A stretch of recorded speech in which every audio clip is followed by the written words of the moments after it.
करनाल के युद्ध का परिणाम में यहाँ पे देखिए बढ़ती हुई फारसी सेना के बारे में सुनकर मोहम्मद शाह ने हमलावर की सेना से निपटने के लिए और राजधानी में घुसने ना पाए इसको रोकने के लिए अपनी सेना लेकर आगे बढ़ता है। और आगे बढ़ने में दिल्ली से लगभग 120 किलोमीटर उत्तर दिशा में करनाल में दोनों की सामने सेनाएं आमने सामने होती हैं। आत्मसमर्पण कर देता है। 3 घंटे की लड़ाई चलती है। मुगल बादशाह मोहम्मद शाह आत्मसमर्पण कर देता है नादिर शाह के समक्ष और नादिर शाह दिल्ली जाता है। कैसे किन परिस्थितियों में जाता है हमने आपको बताया। पूरा खजाना लूट लेता है, कई दिनों तक दिल्ली पर कब्जा बना के रखता है और 1739 में नादिर शाह और उसकी सेना फिर से वापस मई 1739 में वापस चली जाती है। फरवरी 1739 में करनाल युद्ध हुआ और मई 1739 तक वो यहाँ रहता है। तो 3 से 4-5 महीने में दिल्ली को बहुत बुरी तरह से लूटता है, जिसके कारण से दिल्ली का जो पिछले 1000 साल का 700-800 साल का गौरव था, लगभग 1000 ईस्वी के आसपास दिल्ली अस्तित्व में आया। जब से सबसे पहले उसको तोमर शासकों ने बसाया था, फिर तोमर शासक से उसको चौहानों ने छीन लिया था और चौहानों से फिर तुर्कों ने छीन लिया था, तुर्कों से फिर अफगानों ने छीन लिया था, अफगानों से फिर मुगलों ने छीन लिया था। और इस तरह से दिल्ली का अपना एक वैभव था और भारत के केंद्रीय सत्ता के रूप में केंद्रीय सत्ता का प्रतीक था उसको, और जो वो प्रतीक था उसको बर्बाद कर दिया नादिर शाह ने। और नादिर शाह ने इस तरह से लूटा और इस तरह के समझौते किए जिससे 2 नुकसान हुए। एक तो मुगल साम्राज्य के सम्राट के रूप में हालांकि उसको बरकरार रखा गया, सिंध नदी के पश्चिम में जितना पड़ने वाला साम्राज्य का हिस्सा था वो उसे नादिर शाह को सौंपना पड़ा। शाही खजाना खाली हो गया, कोहिनूर हीरा और मयूर सिंहासन भी वो अपने साथ ले गया। कोहिनूर हीरा लंबे समय से मुगल साम्राज्य के खजाने का एक बहुत महत्वपूर्ण भाग था। हालांकि वो वर्तमान समय में भारत में नहीं है, ब्रिटेन में है, वो लंदन में है। पहले उसको प्रताप रुद्रदेव ने निकलवाया था।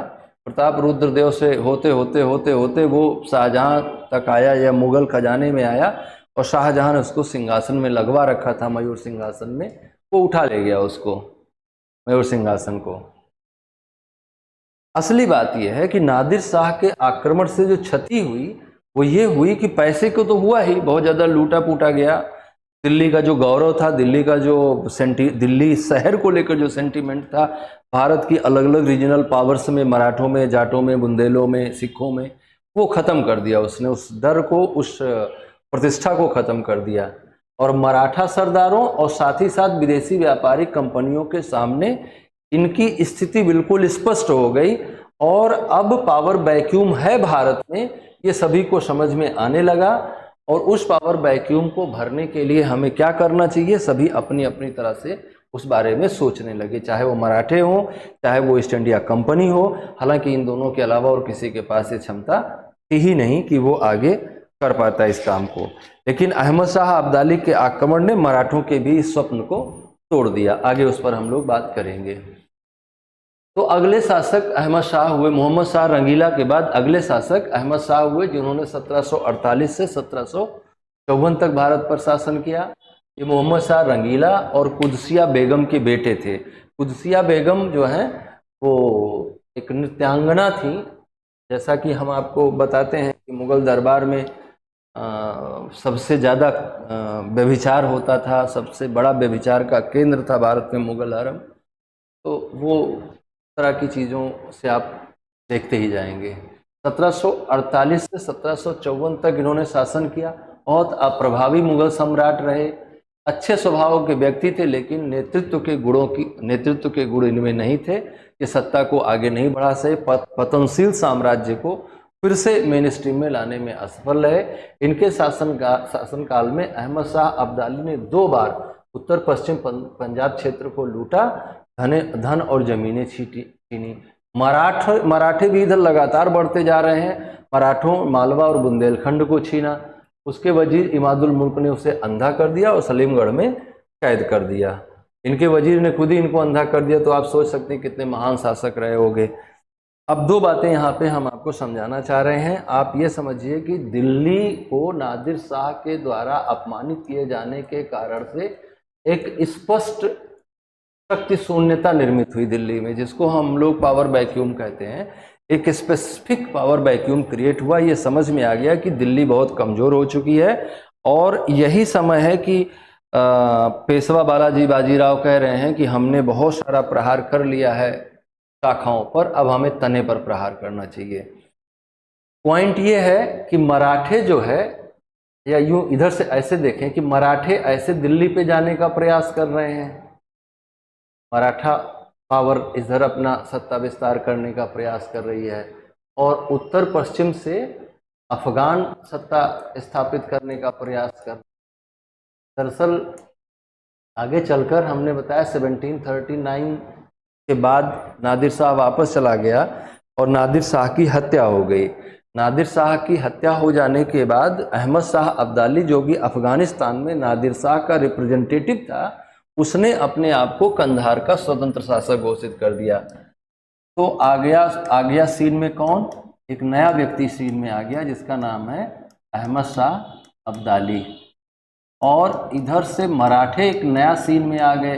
दिल्ली के कमज़ोर होने से पहले ही मराठे ताकतवर हो रहे थे, औरंगजेब के समय से ही मराठे धीरे धीरे करके ताकतवर हो रहे थे। और मराठों की इस बढ़ती हुई ताकत को ना तो बहादुर शाह रोक पाया, ना जहांदार शाह रोक पाया, न फर्रुखशियर, न रफ़ीउद्दर्जात, न रफ़ीउद्दौला, न मोहम्मद शाह रंगीला। ये सब एक के बाद एक खराब से खराब शासक होते रहे। इस बीच में इनकी खराबी की कीमत पे मराठे अपने आप को मजबूत करते रहे। मराठे दिल्ली तक पहुंच गए। तो मराठा और अहमद शाह अब्दाली के बीच में संघर्ष एक अपरिहार्य हो गया। हालांकि इतना अपरिहार्य नहीं था जितना उसको मराठों की बेवकूफ़ी ने अपरिहार्य बना दिया। अगर मराठों ने इस तरह के कदम नहीं लिए होते तो शायद ये ऐसा नहीं होता।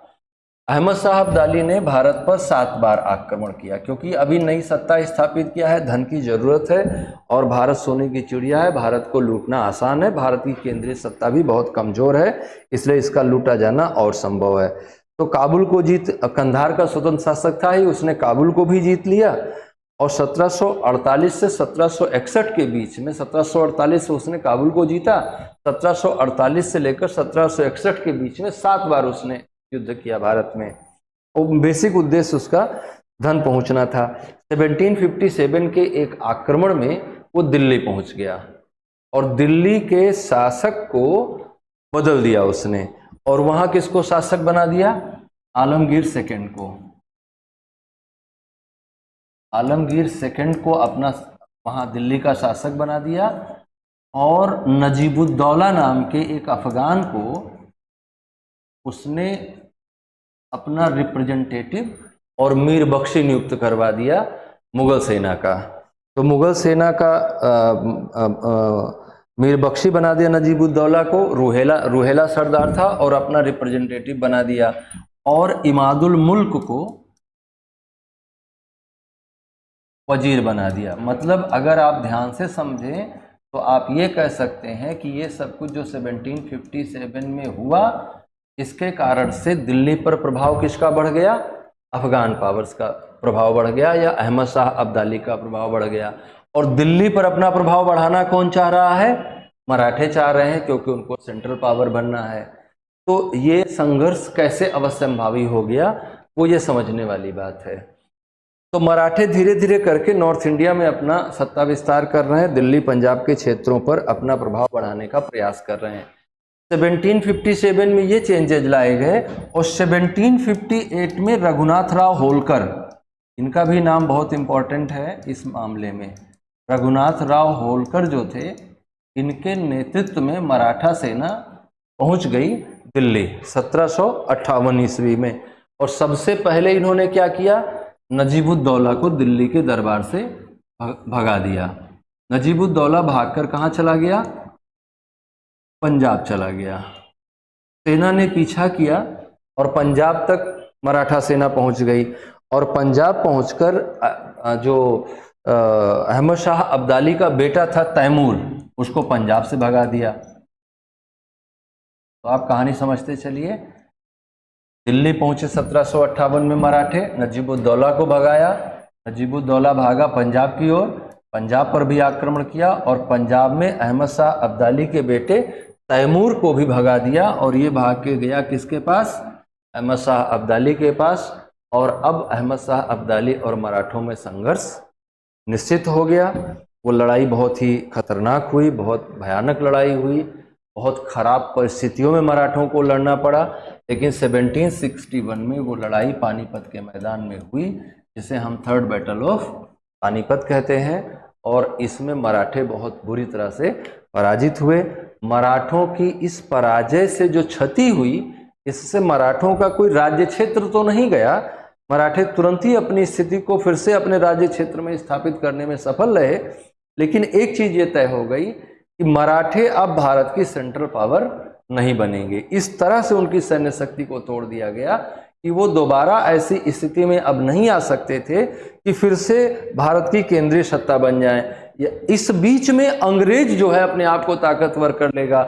इधर 1761 में अब आप जो है लड़ाई लड़ रहे हैं अहमद शाह अब्दाली के साथ, और वो 1764 में लड़ाई लड़ रहा है बंगाल के साथ। तो जो क्षेत्र, जैसे कुछ क्षेत्र के स्वामी आप थे, 1757 से ही वो भी सत्ता में आ गई, ईस्ट इंडिया कंपनी भी आ गई, और ईस्ट इंडिया कंपनी 1757 में सत्ता में आ गई, 1761 में पूरी, 1764 में पूरी तरह से सत्ता में आ गई।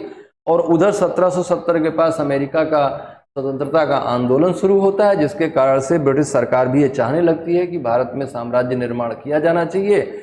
इसके कारण से 1770 के बाद भारत में ईस्ट इंडिया कंपनी सिस्टमेटिकली अपना एम्पायर बिल्डिंग करने लगेगी, और इसका सबसे बुरा नुकसान पाएगा मराठा। इसका सबसे गहरा नुकसान मराठों को सहना पड़ेगा, क्योंकि मराठे जो अपने आप को सेंट्रल पावर के रूप में डेवलप करने का प्रयास कर रहे थे, उनके सपने को अगर किसी ने चकनाचूर किया तो वो अहमद शाह अब्दाली से अनावश्यक रूप से इनका भिड़ना, और दूसरा ईस्ट इंडिया कंपनी का मजबूत होना। अगर ये अनावश्यक रूप से अहमद शाह अब्दाली से नहीं लड़े होते, अपनी सत्ता को केवल भारत के अंदर स्थापित करने का प्रयास करते, और ये जो पंजाब के क्षेत्र में जो कुछ भी हो रहा है उसके लिए थोड़ा वेट एंड वॉच करते, तो ज़्यादा सक्सेसफुल होते। तो ये पानीपत का तीसरा युद्ध बहुत निर्णायक युद्ध रहा भारत के इतिहास के संदर्भ में। इसलिए ऐसा करके मेंस में क्वेश्चन पूछा जाएगा आपसे, हिस्ट्री ऑप्शनल में क्वेश्चन पूछा जाएगा आपसे कि 1761 का रणनीतिक महत्व क्या रहा, 1761 का दूरगामी प्रभाव क्या रहा। जैसे यूपीएससी ने इससे पहले क्वेश्चन पूछा है कि 1761 के पानीपत के युद्ध ने यह तय कर दिया कि भारत का शासक कौन होगा, यह तो नहीं तय किया, लेकिन यह तय कर दिया कि कौन नहीं होगा। तो कौन नहीं होगा, वो कौन, किसको तय किया? मराठों को तय किया कि आप नहीं होंगे, केंद्रीय सत्ता भारत की आपका बनने का जो सपना था वो पूरा नहीं होगा। और इस बीच में अंग्रेज बहुत चालाकी से अपने आप को मजबूत करेगा, और 1765 से लेकर 1856 के बीच में वो भारत की सबसे बड़ी पावर बन जाएगा। तो ये थोड़ा बात थी हमें जो बताना था आपको इस संदर्भ में, अहमद शाह अब्दाली के आक्रमण के संदर्भ में। अहमद शाह अब्दाली के बारे में हमने जैसा कि बताया कि उसने जो है आलमगीर सेकंड को शासक नियुक्त कर दिया, आलमगीर द्वितीय को अगला शासक नियुक्त कर दिया, और ये जहांदार शाह के बेटे थे, जहांदार शाह का दूसरा बेटा था। अहमद शाह को अपदस्थ करके इमादुल मुल्क को उसे गद्दी पर बैठाया गया था। अहमद शाह अब्दाली के बार बार आक्रमणों का इसको सामना करना पड़ा, बाद के आक्रमणों का। और सबसे खास बात की 23 जून 1757 को प्लासी का लड़ाई हुआ इसके शासनकाल में, आलमगीर द्वितीय के शासनकाल में। शाह आलम भी कहते हैं इसको, है ना। तो इसकी हत्या इसके वजीर इमादुल मुल्क ने कर दी थी। तो ये 23 जून 1757 को बैटल ऑफ प्लासी हुआ था। किन परिस्थितियों में हुआ था बैटल ऑफ प्लासी? क्या बैटल ऑफ प्लासी का उद्देश्य भारत में अंग्रेजी साम्राज्य की स्थापना करना था, या बैटल ऑफ प्लासी लड़ा किसी और उद्देश्य से गया था और रीजन कुछ और था उसका? ये सारी बातें हम लोग किसी और टॉपिक में डिस्कस करेंगे। इसके शासनकाल के दौरान शाह आलम सेकंड आ गया, 1759 से 1806 के बीच में इन्होंने रूल किया। इनके शासनकाल के दौरान मुगल शक्ति अब इतनी कम हो गई कि इनके लिए कहावत बनाई गई, सल्तनते शाह आलम दिल्ली ते पालम, मतलब शाह आलम की सल्तनत दिल्ली से पालम तक है। तो ये दिल्ली जो है दिल्ली में है, और पालम जो है दिल्ली के ठीक बगल में, जहाँ इंदिरा गांधी अंतर्राष्ट्रीय हवाई अड्डा है, उसी को हम पालम कहते हैं। तो सल्तनत शाह आलम दिल्ली ते पालम, तो दिल्ली ते पालम का मतलब कि बहुत थोड़ा सा इनका साम्राज्य बचा, बाकी सारे हिस्सों पर इनके ही लोगों ने या जो रेबल्स थे इनके साम्राज्य के खिलाफ, जाटों ने, बुंदेलों ने, राजपूतों ने, सिखों ने, मराठों ने या इनके लोगों ने अपना अपना साम्राज्य अलग अलग जगहों पर निर्मित कर लिया। इनके साथ संबंध ज़्यादा रहा नहीं। वजीर के साथ संघर्ष के कारण ये अवध भाग गए। अब आप सोचिए कि ये सम्राट हैं जो अपने वजीर के डर से भाग जा रहे हैं और अवध में ही शरण लेके बैठे रहे 1761 से 1764 के बीच में। जब ये अवध के बीच में थे शाह आलम द्वितीय, तभी जो है लड़ाई भी हुई 1764 की बक्सर वाली, और उस लड़ाई में इनका भी बहुत बड़ा सहयोग था।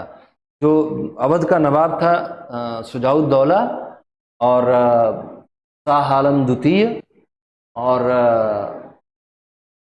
बंगाल का नवाब मीर कासिम, इन तीन लोगों ने मिलकर वो लड़ाई लड़ी थी, लेकिन हो कुछ नहीं पाया उसमें। हम बाद में बात करेंगे जब अंग्रेजों के साम्राज्य विस्तार की बात करेंगे। तो ये इनकी स्थिति रही। शाह आलम के अंतिम वर्ष में मराठा प्रमुख सिंधिया के संरक्षण में 1803 में इनको संरक्षण में लिया, फिर से दिल्ली ले आए, लेकिन तब तक 1761 की तीसरी लड़ाई हुई और मराठों और अहमद शाह अब्दाली के बीच जो है वो स्थिति बिगड़ गई, पहले जैसी रह नहीं गई। बक्सर के युद्ध के बारे में बताया गया है, थोड़ा बहुत जानकारी है, यहाँ से आप इकट्ठी कर लीजिए। बाकी हम लोग बक्सर जब अंग्रेजी सत्ता का विस्तार कर रहे होंगे तो इसको डिटेल से करेंगे।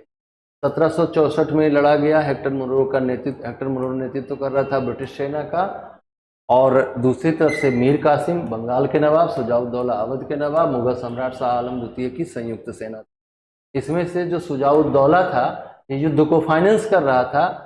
मुगल सम्राट जो है उस समय इसी के यहाँ रह रहे थे और ये भाग के गया था इनके यहाँ। तीनों बैठकर षड्यंत्र किए और लड़ाई लड़ लिए और हार भी गए। अंत में 1765 में इलाहाबाद की संधि हुई, जिससे युद्ध समाप्त हुआ, और उस संधि के अनुसार बंगाल, बिहार और उड़ीसा के दीवानी का अधिकार कंपनी ने ले लिया। दीवानी मतलब कि right to collection of revenue, दीवानी का अधिकार ले लिया। दीवानी फौजदारी दो मामले होते थे प्रांतों में। फौजदारी का मतलब है कि maintenance of law and order, और दीवानी का मतलब है कलेक्शन ऑफ रेवेन्यू। ये दोनों काम मुगल सत्ता अलग अलग रखती थी। कंपनी ने सोचा कि पूरा शासन अपने हाथ में लेने से जो दूसरी यूरोपीय पावर्स हैं वो हमारी विरोधी हो जाएंगी, इसलिए हो सकता है कि वो भारतीय राज्यों को संगठित करके हमारे खिलाफ लड़ाई लगा दें, या भारतीय राज्य संगठित होकर हमारे खिलाफ लड़ जाएं। इस कारण से उन्होंने पूरे सत्ता पर कब्जा न करने के बजाय केवल राजस्व के एकत्रीकरण पर ध्यान दिया, केवल रेवेन्यू कलेक्शन के लिए ही लिया, और रेवेन्यू कलेक्शन का राइट लेकर पैसा अपने पास रखा, जिम्मेदारी जो है दूसरे के पास रखी।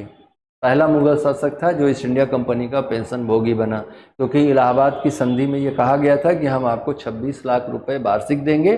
26 लाख वार्षिक के बदले में हम बंगाल, बिहार और उड़ीसा से दीवानी का अधिकार ले लेंगे। तो 26 लाख रुपए पेंशन इनको मिल रही थी सालाना। अंग्रेजों द्वारा इन्हें दिल्ली का राजा कहा जाता था, जिन्होंने उनकी मृत्यु के बाद 30 वर्षों तक उनके नाम के सिक्के जारी किए, और अभी आगे चलकर स्थिति इनकी और ज़्यादा खराब होने वाली है दिल्ली के सम्राटों की। अगले आएंगे अकबर शाह या अकबर द्वितीय। अकबर द्वितीय जो हैं ये शाह आलम द्वितीय के दूसरे पुत्र और बहादुर शाह द्वितीय के पिता थे। इन्होंने राजा राम मोहन राय को ब्रिटेन में राजदूत बनाकर भेजा और उन्हें राजा की उपाधि दी। राजा राम मोहन राय को राजा की उपाधि दी, इन्हें ब्रिटेन भेजा। ब्रिटेन भेजने का उद्देश्य था ये कहना ब्रिटेन के महाराजा से कि हे महाराजा, हमारी पेंशन को थोड़ा बढ़ा दिया जाए। तो अपनी पेंशन बढ़वाने के लिए बेसिकली इन्होंने, राजा राम मोहन राय उस समय पढ़े लिखे व्यक्ति थे, 1828 में उन्होंने ब्रह्म समाज की स्थापना करी थी और बहुत सारा कुछ काम इस क्षेत्र में वो कर रहे थे और लर्नेड आदमी थे, बहुत सारी भाषाओं के जानकार थे। तो अपना रिप्रेजेंटेटिव बना के उन्होंने वहाँ भेजा था। वहीं पर उनकी मृत्यु भी हो गई थी ब्रिस्टल में, राजा राम मोहन राय की। तो राजा राम मोहन राय गए थे लेकिन इनकी पेंशन बढ़ नहीं पाई। इनके शासनकाल के दौरान 1835 में ईस्ट इंडिया कंपनी ने खुद को मुगल सम्राट के अधीन कहना और उनके नाम के सिक्के जारी करना बंद कर दिया और अपने आप को स्वतंत्र सत्ता मानने लगी ईस्ट इंडिया कंपनी 1835 में। ये बात बहुत नोटेबल है। ईस्ट इंडिया कंपनी ने स्वयं को मुगल सम्राट के अधीन एक क्षेत्रीय शक्ति कहना बंद कर दिया। पूरा भारत, आप देखें ना 1833 के चार्टर एक्ट में ईस्ट इंडिया कंपनी के व्यापारिक अधिकार को पूरी तरह से समाप्त करके कहा गया कि आप शासन करिए। और पूरा जो 1833 में जो पहले गवर्नर जनरल ऑफ बंगाल होता था, पहले तो गवर्नर जनरल आया तो उसका नाम होता था, पहले गवर्नर होता था फिर गवर्नर जनरल आया, उसका नाम होता था गवर्नर जनरल ऑफ बंगाल। लेकिन 1833 के चार्टर अधिनियम में गवर्नर जनरल ऑफ बंगाल का नाम बदलकर गवर्नर जनरल ऑफ इंडिया कर दिया गया।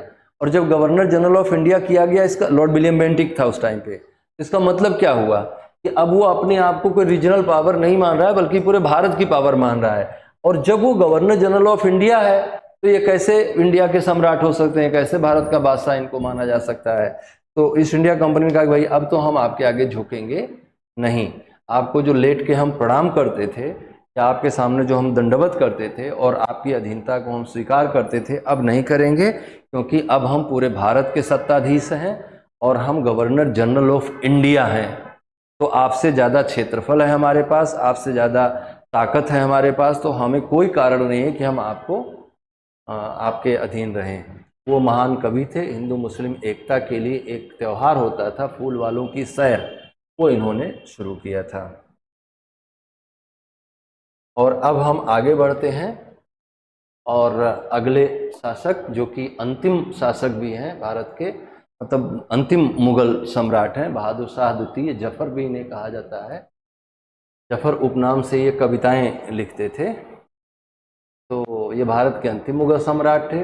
1837 से 1858 तक शासन किया। निपुण शायर थे और इनका उपनाम जफर था। जफर का मतलब विजय होता है। संगीतकार, सुलेखक थे। राजनीति नेता से भी अधिक एक सौंदर्यवादी थे। अपने शासनकाल के अधिकांश समय वो अंग्रेजों के पेंशनर थे। इनके पास कोई वास्तविक अधिकार था नहीं।